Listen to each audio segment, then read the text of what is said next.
పల్నాడు జిల్లా గురజాల నియోజకవర్గం పెడుగురాళ్లలో భారీ స్థాయిలో గంజాయి పట్టుబడింది.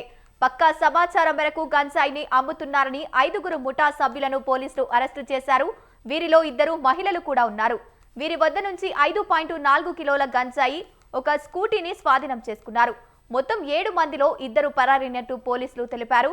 ఈ మేరకు ఏర్పాటు చేసిన ప్రత్యేక సమావేశంలో పాల్గొన్న డీఎస్పీ జగదీష్ మాట్లాడుతూ పట్టుబడ్డ వారిలో గతంలోనే క్రిమినల్ కేసులు నమోదైనట్లు తెలిపారు.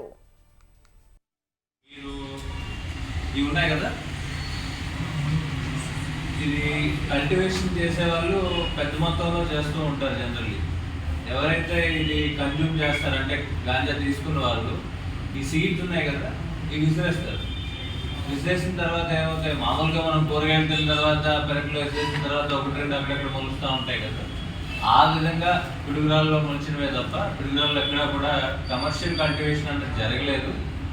ఎక్కడైతే ఇది జరిగిందో కూడా వారికి హిస్టారికల్గా కూడా అది కన్జ్యూమ్ చేసే అలవాటు ఉంది. ఒక పర్టికులర్ పర్సన్స్ ఊరు బయట డేరాలు వేసుకొని ఉంటారు కదా, వాళ్ళ దగ్గర ఇది పట్టుకోవడం జరిగింది.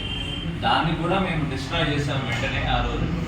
And at the same time ఊరు బయట ఇట్లా డేరాలు ఏవైతే వేసుకుంటున్నారో వాళ్ళ దగ్గర కూడా సర్వేలెన్స్ పెట్టడం జరుగుతుంది. అట్లనే కొన్ని విలేజెస్, అట్లనే కొన్ని మెయిన్ టౌన్లో కూడా ప్లేసెస్ ఏవైతే ఉన్నాయో వాటికి కూడా కాన్ఫరెన్సెస్ కండక్ట్ చేసి కేవలం వీటి గురించి మిగతా ఇల్లీగల్ యాక్టివిటీస్ ఏమన్నా కానీ దాన్ని కూడా పట్టుకోవాలి. కూడా ఉన్నారు కన్జ్యూమర్స్, వాళ్ళ పేర్లు రివీల్ చేయకూడదు కన్జ్యూమర్స్ కాబట్టి వాళ్ళు ఖచ్చితంగా రీహాబిలిటేషన్ సెంటర్ చేస్తాము. పేరెంట్స్ పిలిచి కౌన్సిలింగ్ చేస్తున్నాము. వాళ్ళకి ఎవ్రీ వీక్ వాళ్ళు వేరే వర్డ్స్ ఎక్కడున్నారు కూడా సర్వీస్